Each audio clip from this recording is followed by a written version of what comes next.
Alhamdulillah, wassalatu wassalamu ala rasulillah. Inch'Allah, je continue aujourd'hui la réfutation par le Coran et la Sunna, des exemples aussi de la sira du prophète sallam qui réfute l'imitation servile, taqlid. Et je dis comment étaient les Arabes avant l'avènement de l'islam. Ils étaient, comme a dit Ja'far ibn Abi Talib, le fils de l'oncle du prophète sallam, qu'a dit Ja'far radiallahu anhu Onégus, roi d'Abyssinie. Et là je rappelle les frères qu'il faut qu'ils révisent la sira du prophète sallam. Ja'far ibn Abi Talib, il a dit Onégus, roi d'Abyssinie, nous étions un peuple ignorant. أيها الملك كنا قوم أهل جاهلية نعبد الأصنام ونأكل الميت ونأتي الفواحش ونقطع الأرحام ونسيء الجوار ويأكل القوي من الضعيف. Il a dit nous étions un peuple ignorant et païen. Nous adorions les idoles, nous mangions la charogne, la bête non sacrifiée, nous commettions les abominations, nous rompions les liens de sang, nous traitions mal nos voisins. Le fort d'entre nous écrase le faible. فكنا على ذلك حتى بعث الله إلينا رسولا منا نعرف نسبه وصدقه وأمانته وعفافه. Nous étions ainsi jusqu'à ce qu'Allah nous envoie d'entre nos rangs quelqu'un dont nous connaissons le lignage, la véracité, la fiabilité. Et Allah subhanahu wa ta'ala nous a envoyé un messager issu d'entre nous dont nous connaissons le lignage, la véracité, la fiabilité et l'intégrité. فدعانا إلى الله لنوحده ونعبده ونخلع ما كنا نعبد نحن وآباؤنا من دونه من الحجارة والأوثان. Il nous a appelés à nous tourner vers Allah, à proclamer son unicité, à l'adorer et à renoncer aux pierres et aux idoles que nous et nos pères avions adorées. Il nous a ordonné de dire la vérité, de tenir nos promesses. Bref, un peuple ignorant qui s'entretue. L'esprit, il avait un esprit partisan, ta'assub. Il imite aveuglément ses chefs et ses ancêtres. Un peuple qui n'use pas de son intelligence. Et l'islam, qu'est-ce qu'il a fait? Il leur a ouvert l'esprit. Ils sont devenus des sages et des maîtres qui ont conquis le monde.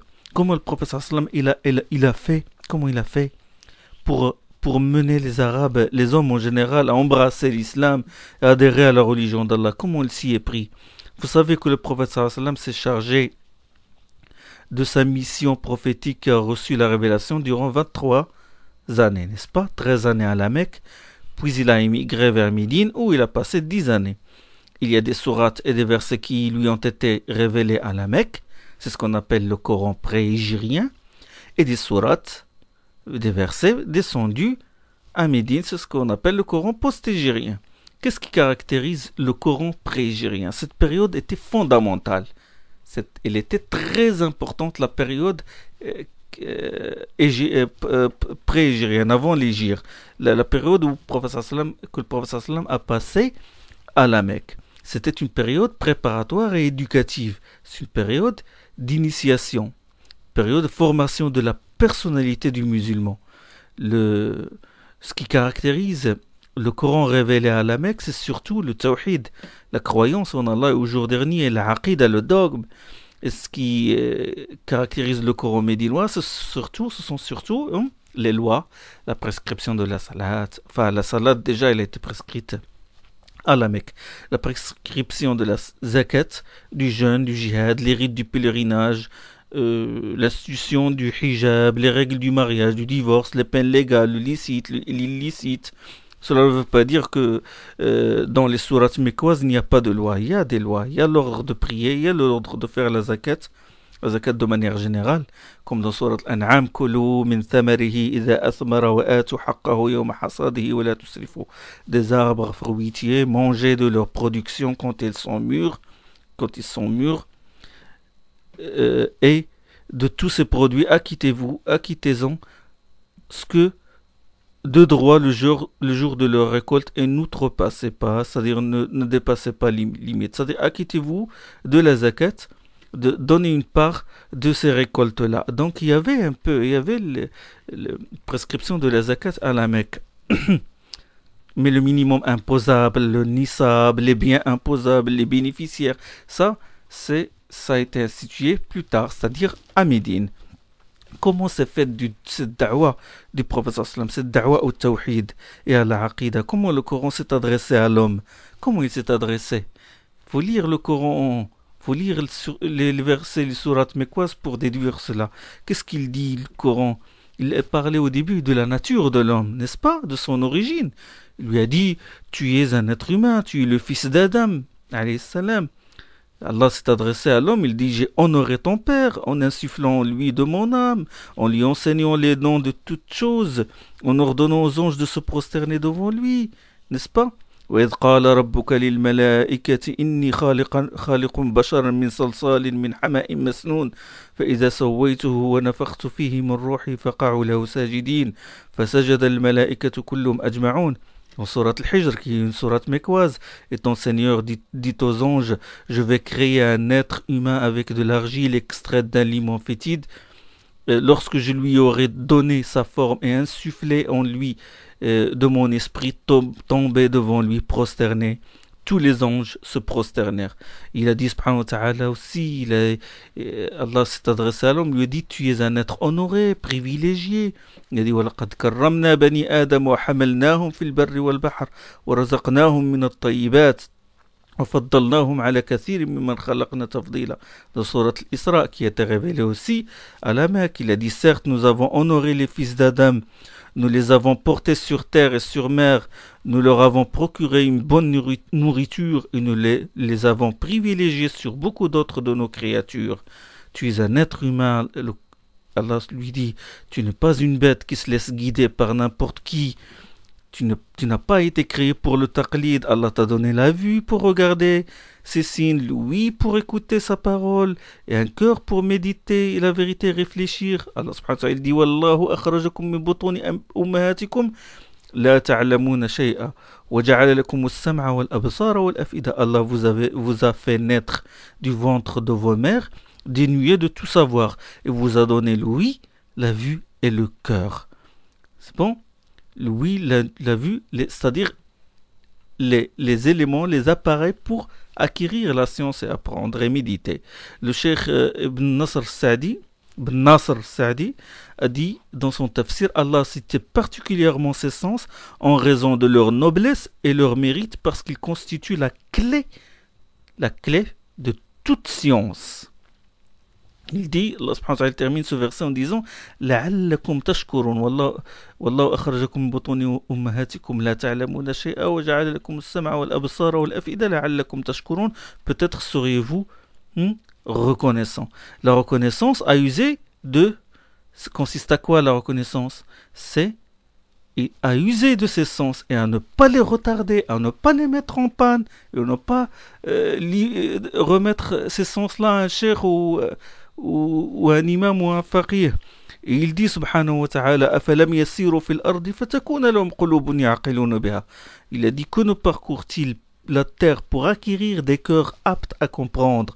فَتَكُونَ لَهُمْ قُلُوبٌ يَعْقِلُونَ بِهَا أَوْ آذَانٌ يَسْمَعُونَ بِهَا, et des oreilles aptes à entendre. فإنها لا تعمى الأبصار ولكن تعمى القلوب التي في الصدور. Or, ce ne sont pas les regards qui sont aveugles, mais s'aveuglent les cœurs qui battent dans les poitrines. Comme dit subhanahu wa ta'ala dans Sourate Al-Hajj.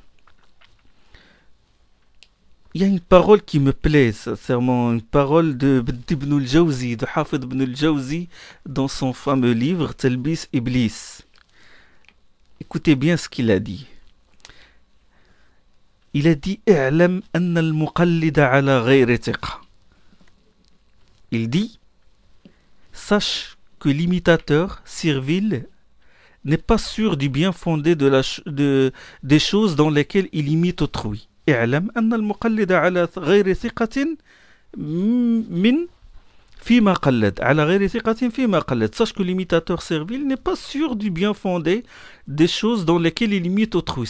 Il est dans le doute, dans le scepticisme. C'est pas comme quelqu'un qui est convaincu, qui a directement accès au livre d'Allah et la sunna du prophète sallallahu alayhi wa sallam. il ajoute, il dit وفي التقليد, suivez bien, وفي التقليد إبطال منفعة العقل. Dans le taqlid, en faisant le taqlid, l'imitation, on endigue l'utilité de la raison. لأنه خلق للتأمل والتدبر. وفي التقليد إبطال منفعة العقل لأنه خلق للتأمل والتدبر. En faisant le taqlid, il dit, on endigue l'utilité de la raison parce qu'elle a été créée pour la méditation et la réflexion. Allah t'a donné l'aql pour l'utiliser. وقبيح ممن أعطي شمعة يستضيء بها أن يطفئها ويمشي في الظلمة. Il a dit, c'est vraiment une attitude blâmable de la part de quelqu'un à qui on donne une bougie allumée pour s'orienter et qu'il éteint et continue de marcher dans l'obscurité. وَاعْلَمْ أن أصحاب المذاهب يعظم في قلوبهم التفحص على أدلة إمامهم فاتبعون قوله. Il a dit, sache par ailleurs que les adeptes des madhab, les muta'assibin, considèrent le fait d'examiner les arguments de leur imam, Hanafite, Shafi'ite ou Malikite ou Hanbalite ou autres. Il a dit, sache par ailleurs que les adeptes des madhab considèrent le fait d'examiner les arguments de leur imam comme une énormité. Ils suivent à la lettre son avis. فَيَتَّبِعُونَ قَوْلَهُ وَيَنْبَغِي النَّظَرُ إِلَى الْقَوْلِ لَا إِلَى الْقَائِلِ. Or, il dit, il faut regarder l'opinion et non celui qui l'a émise. كما قال علي رضي الله عنه للحارث بن عبد الله الأعور بن الحوطي وقد قال له أتظن أن طلحة والزبير كان على الباطل. Il a dit, comme a dit Ali رضي الله عنه à Al-Harith ibn Abdillah, il lui a dit, quand celui-ci lui demanda, penses-tu que Talha et Zubair étaient dans le faux? C'est lors du conflit qu'il y a eu entre Ali et Talha et Zubair, la bataille de Saffin et la bataille de Jamal. Et Abdullah, Al-Harith ibn Abdillah, il a demandé à Ali, il a dit, est-ce que tu penses que Talha et Zubair étaient dans le faux? Et là, Ali radiallahu anhu, il a dit, قال يا حارث إنك ملبوس عليك. Il a dit, oh Al-Harith, tu te fais des illusions. يا حارث إنك ملبوس عليك. إن الحق لا يعرف بالرجال. La vérité ne se connaît pas à travers les hommes. اعرف الحق تعرف الرجال. Connais la vérité, tu connaîtras ceux qui la détiennent. اعرف الحق. Faut connaître d'abord la vérité. Sachez, chers frères,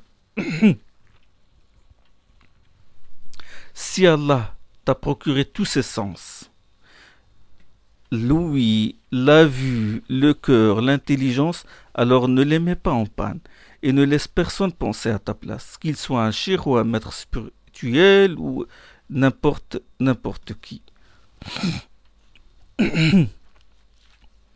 Il y a des frères qui ne font, subhanallah, que suivre sans réfléchir. Dès qu'ils voient les autres frères adopter une voie, ils les suivent, sans chercher à comprendre les preuves sur lesquelles ils se sont fondés. Certains suivent bêtement un cheikh ou un imam ou un professeur. Dès que ce cheikh part ailleurs et un autre le remplace, ils suivent la voie du deuxième, imitation aveugle et servile. L'islam est venu pour libérer les gens de cette servilité. Quelqu'un qui agit de la sorte, penses-tu qu'il s'est conformé à l'ordre d'Allah subhanahu wa ta'ala? Plusieurs fois Allah parlait de la vue, de l'ouïe et du cœur. Dans Surat les abeilles par exemple, Allah il dit وَاللَّهُ أَخْرَجَكُم مِّن بُطُونِ أُمَّهَاتِكُمْ لَا تَعْلَمُونَ شَيْئًا وَجَعَلَ لَكُمُ السَّمْعَ وَالْأَبْصَارَ وَالْأَفْئِدَةَ لَعَلَّكُمْ تَشْكُرُونَ. C'est lui qui a créé pour vous l'ouïe, la vue et le cœur, mais vous êtes rarement reconnaissants. Dans Surat Al-Nahl, il a dit aussi un verset pareil dans Surat Al-Mu'minun. Et Allah subhanahu wa ta'ala, il a dit aussi dans Surat Sajda, ثُمَّ سَوَّاهُ وَنَفَخَ فِيهِ مِنْ رُوحِهِ وَجَعَلَ لَكُمُ السَّمْعَ وَالْأَبْصَارَ وَالْأَفْئِدَةَ قَلِيلًا مَا تَشْكُرُونَ. Puis il lui a donné, c'est-à-dire il a donné à Adam une forme harmonieuse et a insufflé en lui de son esprit, vous dotant ainsi de l'ouïe, de la vue et de l'intelligence, mais il est rare que vous lui témoigniez de la reconnaissance. Celui qui dit qu'Allah a doté les gens de l'ouïe, de la vue et d'un cœur pour qu'ils suivent bêtement les autres porte une attaque à la sagesse d'Allah. n'est-ce pas? Pourquoi Allah n'a pas doté seulement une élite, que les mujtahid ou que les chers, une élite, il leur a doté de l'ouïe, de la vue et du cœur et a laissé les autres se laisser guider par eux. Si Allah a donné à tout être humain l'ouïe, la vue, le cœur, l'esprit, et lui a rappelé que c'est un bienfait de sa part, cela signifie qu'il doit se servir de ces sens-là pour parvenir à la vérité, qu'il s'agisse d'un comme de quoi que ce soit. Sachez, chers frères, chères sœurs, que parmi les châtiments qu'Allah a infligés aux mécréants, c'est de sceller leur sens, leur cœur et leur sens. Allah a dit Khatamallahu ala qulubihim wa sam'ihim wa ala absarihim ghishawa. Il a dit Allah a scellé leur cœur et leur ouïe, et il y a un voile sur leurs yeux. Dans Surat al-Baqarah. Et dans un autre verset, وَجَعَلْنَا عَلَى قُلُوبِهِمْ أَكِنَّةً أَن يَفْقَهُوا وَفِي آذَانِهِمْ وَقْرًا وَإِن يَرَوْا كُلَّ آيَةٍ لَا يُؤْمِنُوا بِهَا. D'aucuns parmi eux t'écoutent.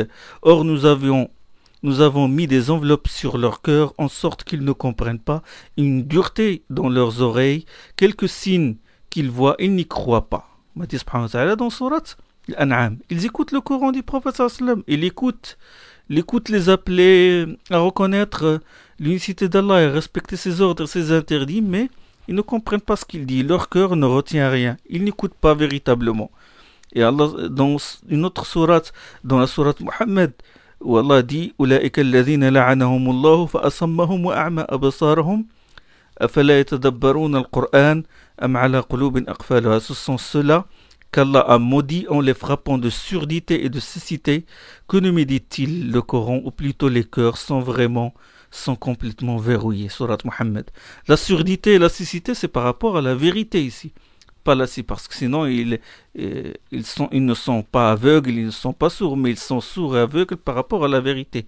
Puisqu'ils étaient sourds à la vérité, ils refusent de voir ces signes. Allah a apposé un cœur, un sceau à leur cœur, en châtiment. C'est une sanction. Allah subhanahu wa ta'ala, il nous cite leur exemple pour que nous ne soyons pas comme eux. Nous ne devons pas mettre en panne nos sens et nous laisser si guider par les autres.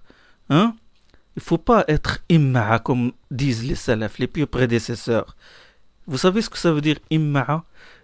Imma'a, c'est un terme qui comporte deux vocables, n'est-ce pas? Il y a in et ma'a. In, c'est quoi? In, si, c'est une condition, c'est une particule de condition. Si. Et ma'a, c'est avec. Il disait, il ne faut pas être un si avec. Vous avez compris ce que ça veut dire un si avec? C'est-à-dire que si les gens suivent une voie, je suis avec eux. Si avec. Si les gens suivent une bonne voie, je suis avec eux. Si les gens suivent une mauvaise voie, je suis avec eux. Je les suis bêtement. Et il qualifie le muqallid comme ça, il le qualifie de inma'a. Le noble compagnon Abdullah ibn Mas'ud radiyallahu ta'ala anhu a dit Urdu aliman ou muta'alliman wa la takun imma'a. Il a dit veille à être un savant ou quelqu'un qui apprend la science et ne soit surtout pas un imma'a, un si avec. Dans le Coran, Allah subhanahu wa ta'ala a reproché à des gens le fait qu'ils ne se servent pas et ne profitent pas de leur sens. Il dit Summun bukmun umyun fahum la yarji'un. Dans Surat al-Baqarah, sourds, muets, aveugles, ils ne reviennent pas à la vérité. Il a dit subhanahu wa ta'ala dans Surat al-Baqarah aussi وَمَثَلُ الَّذِينَ كَفَرُوا كَمَثَلِ الَّذِي يَنْعِقُ بِمَا لَا يَسْمَعْ إِلَّا دُعَاءً وَنِدَاءً صُمٌّ بُكْمٌ عُمْيٌ فَهُمْ لَا يَعْقِلُونَ. Il a dit le cas de l'exhortation adressée à ceux qui sont mécréants et de celui qui les exhorte est comparable au cas de celui qui crie après un troupeau qui n'entend que les appels et les cris de la voix. Qui crie après un troupeau qui n'entend que les appels et les cris de la voix. Sourds, sourds, muets, aveugles, ils n'usent donc pas de leur intelligence. Il y a deux leçons en fin de compte. Il y a deux leçons à tirer de ce verset. C'est qu'Allah leur a reproché le fait qu'ils soient sourds, muets, aveugles par rapport à la vérité. La deuxième, c'est qu'Allah les a assimilés aux bêtes de troupeau.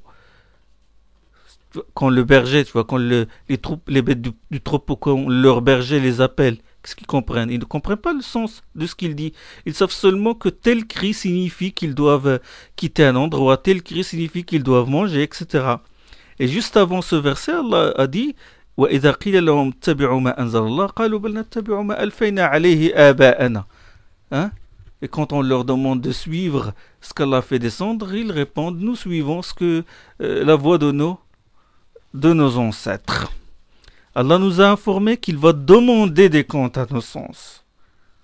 Il a dit subhanahu wa ta'ala وَلَا تَقْفُ مَا لَيْسَ لَكَ بِهِ عِلْمٍ إِنَّ السَّمْعَ وَالْبَصَرَ وَالْفُؤَادَ كُلُّ أُولَئِكَ كَانَ عَنْهُ مَسْئُولًا. Il a dit n'affirme rien dont tu ne sois sûr, certes de l'ouïe, de la vue et du cœur, de tout cela, il vous faudra rendre compte. Ça c'est dans Surat al-Isra. Tu seras interrogé sur ces sens. Est-ce que tu les as vraiment utilisés à la recherche de la vérité? Quand tu seras dans ta tombe, les anges te poseront des questions claires. Tout le monde connaît ces questions. Quelles questions ils vont poser? C'est quel est ton Seigneur? Quelle est ta religion? Quel est ton prophète? Quel est ton Seigneur? Comment tu vas répondre? Quel est ton Seigneur? Tu adores vraiment par conviction Allah ou tu as juste imité les gens? Quelle est ta religion? Tu suis ta religion ou tu suis en te fondant sur des preuves évidentes, claires du Coran de la Sunna, ou tu suis un madhab, où tu ne fais que suivre un cheikh? Et quand ils te poseront, les anges, quand ils te poseront la question quel est ton prophète, tu vas dire quoi? Tu suis vraiment ton prophète ou tu suis quelqu'un d'autre? Quand on te rapporte un hadith du prophète sallallahu alayhi wa sallam clair et authentique et dont le sens est clair, qu'est-ce que tu fais? Tu l'observes ou tu dis non, mais tel savant a dit, je ne sais pas, mais d'où tu as sorti ce hadith? C'est dans quel livre? Le livre, le cheikh, c'est quel madhab? Ah non, il est d'un autre madhab, je ne vais pas le suivre. Est-ce que tu dis ça ou tu dis non, je me conforme au hadith du prophète sallallahu alayhi wa sallam? Sache qu'il n'y aura avec toi dans ta tombe ni cheikh, ni savant, ni quelqu'un qui va t'aspirer les bonnes réponses. Durant cette période mécoise, le prophète sallallahu alayhi wa sallam a appris aux compagnons comment raisonner. Attention, les compagnons sont les plus intelligents des hommes. Ils connaissent les usul, ils connaissent beaucoup de choses. Leur savoir, c'est nous puisons de leur savoir. Il leur a appris, sallallahu alayhi wa sallam, comment raisonner, comment discuter, en demandant des arguments et des preuves évidentes chaque fois. C'est ce que nous trouvons dans le Coran sous forme, par exemple, de hujja, les termes bayina, hujja, burhan. Ça se répète souvent dans le Coran, dans les versets qui ont été révélés à la Mecque, dans les 13 années, la période mécoise, la période d'initiation, d'éducation, que j'ai dit c'est une période fondamentale. Même, il leur a dit, le prophète sallallahu alayhi wa sallam, il a appris, il les a éduqués, il a éduqué les compagnons radiyallahu anhum à demander des preuves, les arguments, même si ce que prétend l'adversaire est faux. Il faut demander des arguments. Écoutez, chers frères, est-ce qu'un homme doté d'un minimum de bon sens peut douter que le fait d'adopter une divinité en dehors d'Allah est une fausse croyance? Non. Et pourtant, Allah a demandé aux associateurs de lui donner une preuve du bien fondé de leur shirk. Il dit subhanahu wa ta'ala amma yabda'u al-khalqa thumma yu'iduhu wa man yarzuqukum min as-sama'i wal ard a ilahum ma'a Allah qul hatu burhanakum in kuntum sadiqin. Dans Surat An-Naml, n'est-ce pas lui qui instaure la création puis la renouvelle et qui vous procure votre subsistance à la fois du ciel et de la terre? Avec Allah, peut-il y avoir une autre divinité? Il demande à son prophète, qu'ils disent aux associateurs, apportez votre preuve si vous êtes véridique. Quelqu'un doute de l'unicité d'Allah? Non. Et pourtant, il a dit, quiconque prétend le contraire, qu'il apporte la preuve ou un raisonnement logique, attribuer un enfant à Allah. C'est une chose abominable. Du mensonge, ni la raison, ni la conscience ne l'acceptent. Et pourtant, Allah a demandé à ceux qui lui ont attribué un enfant d'apporter une preuve. وَقَالُوا اتَّخَذَ اللَّهُ وَلَدًا سُبْحَانَهُ. Ils disent Allah s'est donné un fils, gloire à sa transcendance. هُوَ الْغَنِي. Il est assez riche pour se passer de l'univers. لَهُ مَا فِي السَّمَاوَاتِ وَالْأَرْضِ. À lui appartient ce qu'il y a ce qui est dans les cieux et sur la terre. In indakum min sultanin bihada. Avez-vous une preuve à l'appui de ce que vous avancez? Il leur demande, Allah subhanahu wa ta'ala, s'ils ont une preuve. Ça, c'est un verset qui se trouve dans Surat Yunus. Méditons comment Allah subhanahu wa ta'ala ordonne à son prophète Mohammed sallallahu alayhi wa sallam de demander la preuve et l'argument. Regarde, il révèle à son prophète. Il lui dit, قُلْ أَرَأَيْتُمْ مَا تَدْعُونَ مِن دُونِ اللَّهِ. Dis-leur, parlons de ce que vous invoquez en dehors d'Allah. Faites-moi voir ce qu'ils ont créé sur terre. قُلْ أَرَأَيْتُمْ مَا تَدْعُونَ مِن دُونِ اللَّهِ أَرُونِي مَاذَا خَلَقُوا مِنَ الْأَرْضِ أَمْ لَهُمْ شِرْكٌ فِي السَّمَاءِ.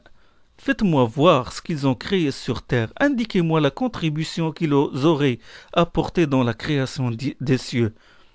ائتوني بكتاب من قبل هذا أو أثارة من علم إن كنتم صادقين. Apportez-moi un livre. Apportez-moi un livre qui vous aurait été transmis avant celui-ci ou quelques vestiges d'une antique science si vous êtes véridique. Surat al-Ahqaf. Ce qui caractérise la période mécoise aussi, ce sont les histoires des prophètes. L'histoire de Nuh, de Hud, vous savez, il y a Surat Hud, l'histoire de Salih, peuple de Tamoud, l'histoire de Moussa, Moïse, Isa, Youssef, Yunus, etc. Les histoires afin que les compagnons en tirent les leçons et y réfléchissent. Et aussi, ce qui caractérise la période mécoise, c'est les paraboles amthila. ضرب لكم مثلا من أنفسكم أن لكم مما ملكت أيمانكم من شركاء فيما رزقناكم فأنتم فيه سواء. Allah vous propose un exemple tiré de vous-même. Seriez-vous disposé à associer à vos propres esclaves dans les biens que nous vous ayons octroyés, de manière à en faire vos égaux, à les craindre comme vous craignez vous-même? C'est ainsi que nous détaillons les signes pour des gens qui raisonnent. D'ici vous-même, vous ne pouvez pas mettre vos esclaves sur le même pied d'égalité que vous, alors comment osez-vous égaler les idoles avec Allah? C'est ainsi que les compagnons ont été éduqués. Ils avaient appris à raisonner. Le prophète sallam les a libérés de l'adoration des idoles et du joug de l'imitation servile. Il leur a ouvert les yeux et l'esprit. C'est ainsi qu'ils sont devenus la meilleure communauté qui ait été suscitée pour les hommes, comme a dit Allah subhanahu wa ta'ala dans la sourate Al-Imran. Donc, ce qui leur a donné ce privilège, c'est quoi? Ce qui leur a donné ce privilège, c'est qu'ils ont soutenu le prophète sallallahu alayhi wa sallam. Ils se sont conformés à ses ordres. Ils l'ont suivi. Ils avaient vécu les circonstances de la révélation. Certains versets s'adressaient à eux directement. Ils ont enregistré la révélation. Ils ont enregistré les paroles, les actes, les approbations du prophète sallallahu alayhi wa sallam. Quand il diverse sur quelque chose, il revenait à lui. Quand il arrive le moindre problème, il revenait à lui. Parce qu'ils ont très bien compris que le prophète sallallahu alayhi wa sallam la yantiqu anil hawa in huwa illa wahyun yuha, qu'il ne parle pas sous l'empire de la passion, ce n'est rien d'autre qu'une révélation inspirée, comme a dit Allah subhanahu wa ta'ala dans Surat An-Najm. Quand Allah a fait descendre le verset, vous avez en l'envoyé d'Allah un excellent modèle à suivre pour celui qui espère en Allah et au jour dernier, Surat Al-Ahzab, ils ont écrit de leur propre main ces versets, ils l'ont compris et ils s'y sont conformés. Radiyallahu ta'ala anhum. Ils ont suivi le prophète sallallahu alayhi wa sallam, ils ont vécu la révélation et ils ont réfléchi, ils ont médité sur ce que disait sallallahu alayhi wa sallam, le prophète sallallahu alayhi wa sallam. Ils savaient que le prophète Muhammad sallallahu alayhi wa sallam incarne, c'est une copie, comme a dit Aïcha, c'est une copie conforme de ce qu'il y a dans le Coran. Tous ses actes, ses paroles, ses ratifications silencieuses sont une interprétation de ce qu'il y a dans le Coran. Allah il dit subhanahu wa ta'ala وَأَنزَلْنَا إِلَيْكَ الذِّكْرَ لِتُبَيِّنَ لِلنَّاسِ مَا نُزِّلَ إِلَيْهِمْ وَلَعَلَّهُمْ يَتَفَكَّرُونَ dans Surat An-Nahl. Et nous avons fait descendre vers toi le dhikr, le Coran, afin que tu explicites clairement aux hommes ce qui leur a été révélé. Peut-être seront-ils amenés à y réfléchir. Ça la raison. Pour réfléchir et penser à ça. Donc la sunna commente le Coran, elle explicite le Coran, elle en exprime le sens, elle détaille ce qui est global dans le Coran, elle est la deuxième source de législation. Elle est la deuxième révélation, la deuxième source de législation. N'est-ce pas? Comme a dit le prophète sallallahu alayhi wa sallam, Ala inni utitu al-Qur'an wa mithlahu ma'ahu. Vous savez, le hadith rapporté par Abu Daoud et Tirmidhi, c'est un hadith authentique. Hadith qui est authentique, qualifié d'ailleurs d'authentique par le Cheikh Albani, où le prophète sallallahu alayhi wa sallam a dit, sachez que j'ai reçu le Coran accompagné d'une révélation analogue qui lui ressemble. Et il a mis en garde contre ceux qui se contentent du Coran, qui rejettent la Sunna. Il a dit, regardez ce qu'il a dit. Il a dit, Ala yushiku rajulun shab'anun ala arikatih yaqulu alaykum bihadha al-Qur'an. Il dit, peu s'en faut qu'un homme le ventre plein, bien à l'aise sur son fauteuil, ne dise, contentez-vous de ce qu'il y a dans ce Coran. يقول عليكم بهذا القرآن فما وجدتم فيه حلال فأحلوه وما وجدتم فيه من حرام فحرموه. Il dit, peu s'en faut qu'un homme le ventre plein, bien à l'aise sur son fauteuil, ne dise contentez-vous de ce Coran, ce que vous y trouvez de licite, tenez-le pour licite, et ce que vous y trouvez d'illicite, tenez-le pour illicite. Et là le prophète sallallahu alayhi wa sallam réplique, il dit wa innama ma harrama rasulullah kama harrama Allah. Or ce que l'envoyé d'Allah a interdit est comme ce qu'Allah a interdit. Et il a dit sallallahu alayhi wa sallam, je n'ai rien laissé, je n'ai pas laissé une chose qui vous rapproche du paradis et qui vous éloigne de l'enfer sans que je vous l'ai explicité, sans que je l'ai explicité pour vous. Ma taraktu shay'an yuqarribukum min al-jannah wa ba'idukum 'anil nar illa wa qad bayyantuhu lakum. Je n'ai pas laissé une chose qui vous rapproche du paradis et qui vous éloigne de l'enfer sans que je l'ai explicité pour vous. Abu Dharr radiallahu anhu, le noble compagnon, il a dit, l'envoyé d'Allah nous a certes quittés, mais il n'est pas d'oiseau qui bouge ses ailes dans le ciel sans qu'il nous ait donné une science à son sujet. Tarakana Rasulullah sallallahu alayhi wa sallam wa ma ta'irun yuqallibu janahihi fil hawa illa huwa yudhakkiruna minhu ilma. Donc, faut faire très attention à ce point-là, et que le prophète sallallahu alayhi wa sallam nous a montré, nous a expliqué le Coran comme il faut, et nous a légué qu'il y a deux sources de législation, qu'il y a deux révélations, le Coran et la Sunna. Il ne faut pas négliger la Sunna du prophète sallallahu alayhi wa sallam. Il a dit, لَقَدْ تَرَكْتُكُمْ عَلَى الْبَيْضَاءِ, je vous ai légué une voie claire de jour comme de nuit. لَقَدْ تَرَكْتُكُمْ عَلَى بَيْضَاء لَيْلُهَا كَنَهَارِهَا لَا يَزِغُ عَنْهَا بَعْدِي إِلَّا هَالِكٌ. Celui d'entre vous, il a dit, ne dévie d'elle, je vous ai légué une voie claire, de jour comme de nuit, ne dévie d'elle que quelqu'un voué à la perdition. Donc, les plus savants au sujet du Coran et de la Sunna du prophète sallallahu alayhi wa sallam sont les compagnons. Allah les a loués pour leur conformité à son prophète et pour leur savoir. Et il a loué ceux qui les ont suivis dans les bonnes œuvres. Il y a beaucoup de versets sur ça, je crois que vous devez connaître ça. وَالسَّابِقُونَ الْأَوَّلُونَ مِنَ الْمُهَاجِرِينَ وَالْأَنصَارِ وَالَّذِينَ اتَّبَعُوهُم بِإِحْسَانٍ radiyallahu anhum wa radu anhu. Quant aux devanciers d'entre les muhajirines et les ansar, les immigrés, les auxiliaires médinois, et à ceux qui les ont suivis dans les bonnes œuvres, Allah sera satisfait d'eux et ils seront satisfaits de lui. Donc Allah est satisfait des compagnons pour leur savoir.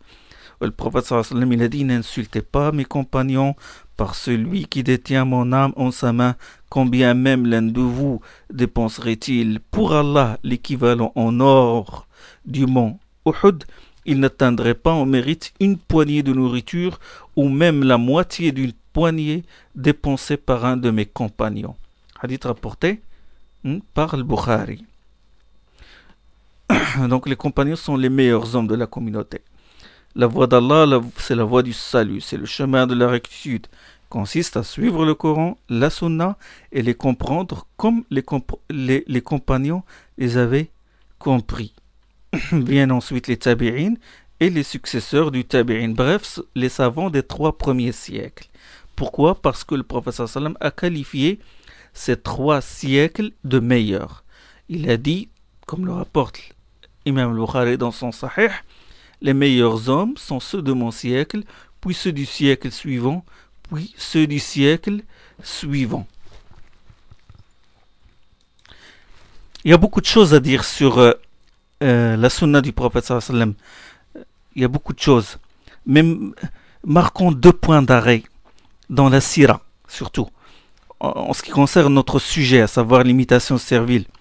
Le premier, c'est la bataille d'Uhud. Vous savez, la bataille d'Uhud était riche en leçons et en enseignements. Il a éduqué les compagnons et les a mis à l'épreuve. Quand les archers, à qui le prophète sallallahu alayhi wa sallam a ordonné de prendre position sur le petit monticule et de rester à leur poste, quelle que soit la situation, quand ces archers désobéirent à son ordre, et qu'à cause de cette désobéissance, la bataille a tourné à l'avantage des associateurs de Quraysh, certains d'entre les associateurs ont pu même arriver jusqu'au prophète sallallahu alayhi wa sallam, dont Ibn Qami'a, qui est arrivé jusqu'au prophète sallallahu alayhi wa sallam et le frappa. Et là, un cri retentit, Mohammed est mort. Il faut réviser un peu la sira du prophète sallallahu alayhi wa sallam. Mohammed est mort. Quand il a dit, il a crié, alors là, l'information tomba comme la foudre sur les musulmans. Le maître n'est plus là. Le guide est mort. Qu'est-ce qu'on va faire? Là, les musulmans se divisèrent en 3. Un groupe a pris la fuite. Il y a des versets sur ça. Un groupe a pris la fuite. Un groupe a jeté les armes, désespéré. Pourquoi il continue de combattre? À quoi sert-il de combattre? Quel est le but du combat maintenant que le prophète sallallahu alayhi wa sallam est mort? Un 3e groupe, ce groupe-là a bien compris. Il a bien saisi le message divin d'Allah subhanahu wa ta'ala. Ils ont bien compris que la religion d'Allah, là, ces gens-là voient loin. Ils ont une vision profonde de la religion. Ils savent que leur but, c'est de faire triompher la religion d'Allah. Ils ont très bien compris qu'Allah les a créés pour l'adorer et pour élever sa parole. C'est à lui et à sa religion qu'ils doivent s'attacher plus qu'autre chose. Dans ce moment crucial et difficile, ils ont redonné le moral aux troupes musulmanes en disant: si Mohammed a été tué, eh bien le Seigneur de Mohammed ne l'a pas été tué. Combattez donc pour la cause pour laquelle Mohammed a combattu. Mutu ala ma mata alayh. C'est vrai, si le messager est mort, le message demeure. Les hommes meurent, mais l'aqida demeure. Que dit Allah subhanahu wa ta'ala sur la circonstance? Qu'est-ce qu'il dit? C'est dans quel verset, dans quelle sourate il parle de ces circonstances-là? C'est dans sourate Al-Imran. Où Allah subhanahu wa ta'ala, il dit: Muhammad n'est qu'un envoyé, d'autres envoyés vécurent avant lui. Wa ma Muhammadun illa rasulun qad khalat min qablihi ar-rusul. Muhammad n'est qu'un envoyé, d'autres envoyés vécurent avant lui. Est-ce que s'il mourait ou s'il était tué, vous retourneriez sur vos pas? Celui qui revient sur ses pas ne nuit en rien à Allah, et Allah récompensera ceux qui sont reconnaissants. وما محمد إلا رسول قد خلت من قبله الرسل أفإن مات أو قتل انقلبتم على أعقابكم ومن ينقلب على عقبيه فلن يضر الله شيئا وسيجزي الله الشاكرين. Après cela, le prophète sallallahu alayhi wa sallam est apparu et les compagnons se réjouirent. Donc j'ai marqué ce point d'arrêt. Le deuxième choc, c'est la mort réelle du prophète sallallahu alayhi wa sallam. Après sa maladie. Quand il est mort, vraiment, les compagnons refusèrent de le croire. Ils furent troublés, ils ne savaient quoi faire. Et celui qui restait ferme, c'est qui? Celui qui restait ferme, c'est Abu Bakr as-Siddiq. Il entra dans la maison de sa fille Aïcha, il écarta du visage du prophète sallam le drap dont on l'avait recouvert, le regarda et l'embrassa et dit: la miséricorde d'Allah sur toi, envoyé d'Allah, comme tu es pur, vivant ou mort. Ma atyabaka hayyan wa mayyita. Puis se dirigea vers le minbar, vers la chair, et dit aux gens: pour celui d'entre vous qui adorait Muhammad, en vérité Muhammad est mort. Ayyuhan nas, man kana ya'budu Muhammadan fa inna Muhammadan qad mat. Wa man kana ya'budu Allah fa inna Allah hayyun la yamut. Et pour celui qui adorait Allah, qu'il sache qu'Allah est le vivant, est vivant et ne meurt pas. Puis il récita la parole d'Allah. Mohammed n'est qu'un envoyé. D'autres envoyés ont passé avant lui. S'il meurt ou s'il est tué, reviendrez-vous sur vos pas. C'était comme si personne n'avait su que ce verset avait été révélé avant ce jour-là, où Abu Bakr se mit à le réciter. Chacun commença alors à se rappeler. Ils ont tous oublié. Le choc les a fait oublier ce verset-là. Et celui qui est resté ferme, c'est Abu Bakr Siddiq. Celui que le prophète sallam aimait le plus. Et celui qui aimait le plus le prophète sallam plus que quiconque. Car le prophète sallam a dit, s'il m'a été donné de choisir de cette communauté quelqu'un comme ami intime, je choisirais Abu Bakr. Quelle leçon peut-on tirer de ce verset et de ces événements? C'est qu'il ne faut pas s'attacher aux hommes, mais il faut s'attacher à la vérité. Certains frères ont ce complexe. Ils s'attachent inconditionnellement aux cheikhs et aux savants, et ils les suivent. Et s'ils rendent une chose licite, ils les suivent. S'ils rendent une chose illicite, sans chercher d'arguments. Sans chercher d'arguments.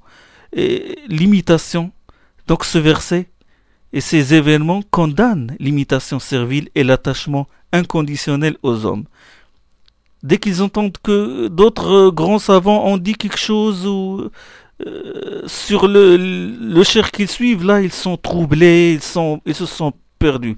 Ça y est, leur symbole est en train de s'écrouler. Ça y est, l'image de leur savant préféré vient d'être ternie. Ah, ce qu'on appelle le culte de la personnalité. Pourquoi ils exaltent et vénèrent les savants au lieu d'exalter et vénérer et suivre la vérité. Donc j'ai donné cet exemple de la Sira pour montrer qu'il faut suivre la vérité avant de suivre les hommes. Ça là, je vais arrêter ici et je continuerai la prochaine fois. Inch'Allah, on rentrera dans les madahib la prochaine fois. Bi'idhnillah. سبحانك اللهم بحمدك أشهد أن لا إله إلا أنت أستغفرك وأتوب إليك